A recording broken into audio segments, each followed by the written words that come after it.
Okay, I've just finished Is There Anybody Out There? Which, if you remember, I was completely taken by the guitar solo section.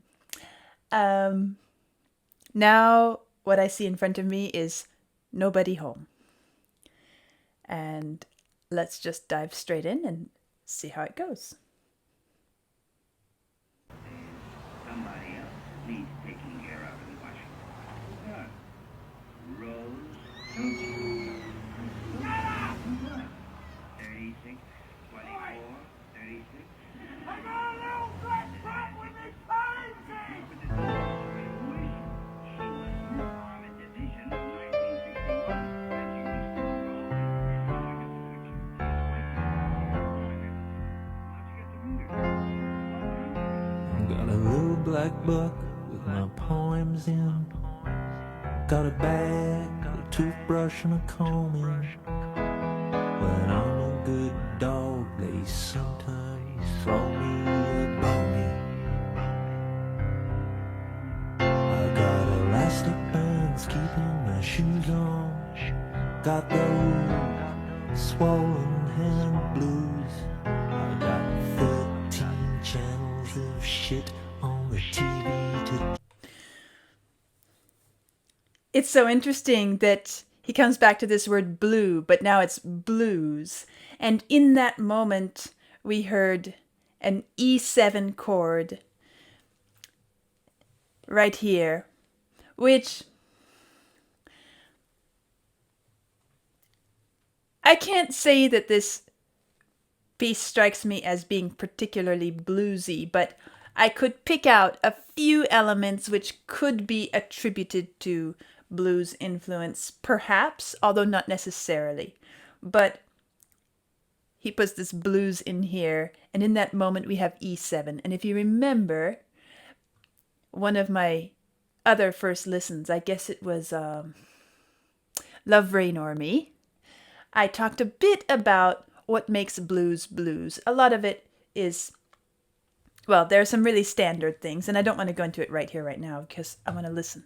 But in this moment, I heard a 7 chord, which is common in blues music. And so it just adds a little bit of extra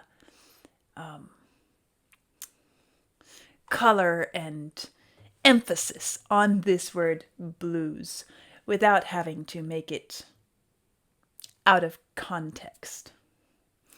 Okay.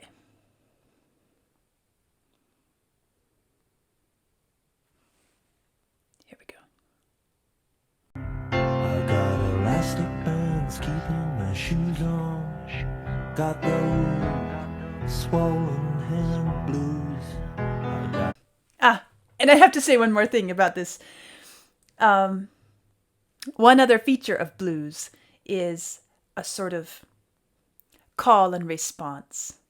And I haven't talked about that a lot before, but it's interesting to me that here, starting at the very opening of the vocal line, you're hearing an echo, kind of like, again, you can't claim that it's blues, but he's throwing in these little things to just suggest, hint, without changing the style, and point us in a certain direction just enough that it brings this out. And I guess I also find it interesting. I've noticed throughout this work this word blue, which it seems he's coming back to. And every time he comes back to it, he gives it a different meaning or places it in a different context. I remember it started out with Little Baby Blue. And then later we had the blue sky. And I don't remember what else came, if anything else came. But then now we have the swollen hand blues. Well, I'm pointing out the blues music, subtle, small hints, but at the same time, swollen blue hands is rather uncomfortable and painful as well. So he's taking this color and he's putting it in different contexts to this word to give it different meanings and I guess the other word that I've noticed that he does with that is the word babe. And anyway, I'll get more into that later, but I just had to say that. I'll try not to interrupt too much. Here we go. Keeping my shoes on, got those swollen hand blues. I got 13 channels of shit on the TV to choose from. I got electric light. I'm sorry, I have to keep interrupting. This right here is a rhythm and a melodic line which I heard earlier in the music, and I can't recall right now which song it was. Bum bum bum bum bum bum bum bum bum. I can't remember, but I know that I heard it. So I'm going to be going back to look at that too. Just wanted to point it out. Yeah, let's do this. And we'll go on once more. To choose from. I got electric light. I got second sight. I got amazing powers of observation. That is how I know. When I try to get through on the telephone to you, there'll be nobody home.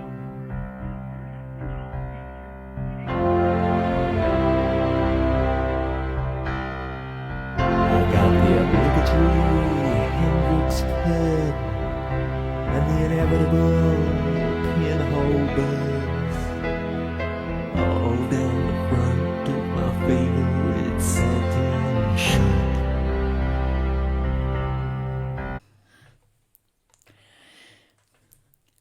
I love this orchestral sound, and there's something I've noticed that he goes for in this music. Several times he's done it before, and he uses it in a way that I would have never chosen to use it myself, but I see that he's using it. It's this French horn sound, which is that deep, mellow, brassy sound.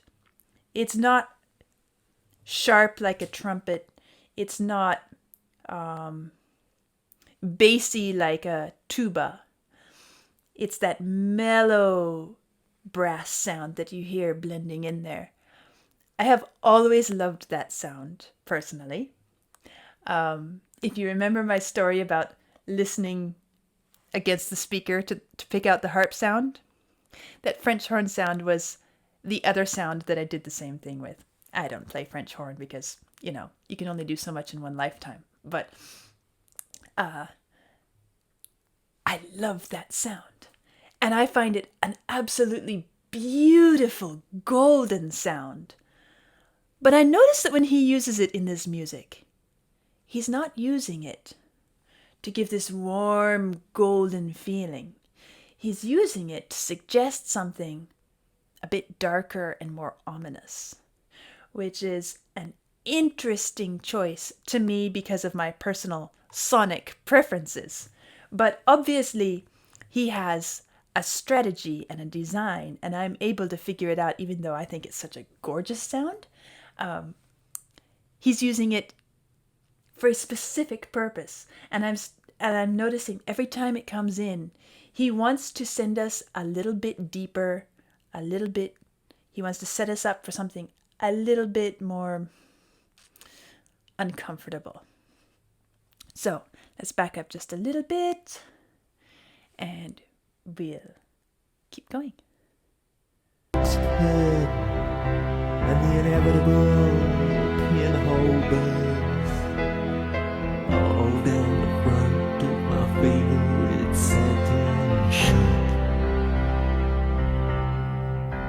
I got nicotine stains on my fingers. I got a silver spoon on a chain.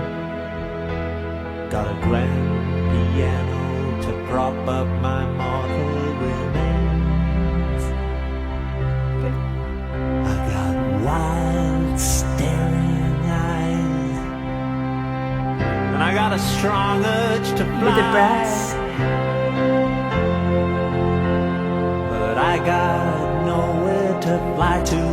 Fly to, fly to, fly to, fly to, fly to, fly to, fly to. Oh, babe, when I pick up the phone, there's still nobody home.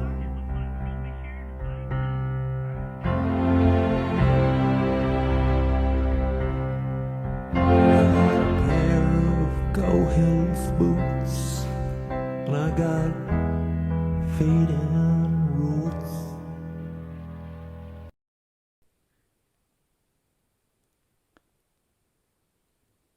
Interesting ending. So obviously this song is supposed to go straight into the next one, or as we musicians sometimes say, segue to the next one. But this is one section, one song in this series, and I want to point out something that I noticed right away. It never ends. It never settles. It never goes home. And it works perfectly with the lyrics. Fading roots, the stability, the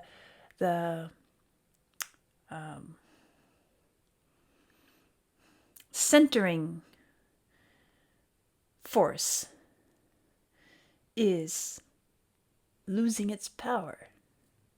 I guess that's what happens when you're behind a wall. You no longer have anything to anchor you, other than the fact that you're sequestered behind a wall.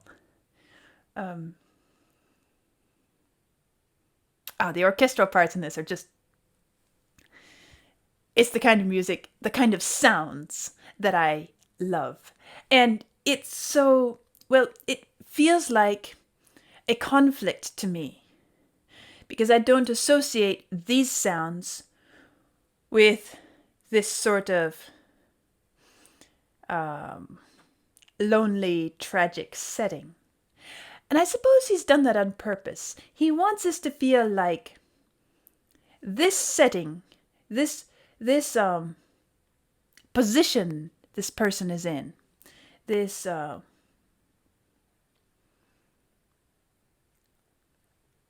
not finding anybody home, not having a place to belong, ought not to be that way. It doesn't belong. It doesn't sit naturally in this instrumental bed that we're hearing. That's another thing that I'll dig into a bit. I did point out a couple moments where I wanted to point out the sound of the French horn. In case you're not familiar with that sound, I wanted you to hear where it's coming out more strongly so you can point your ears that direction.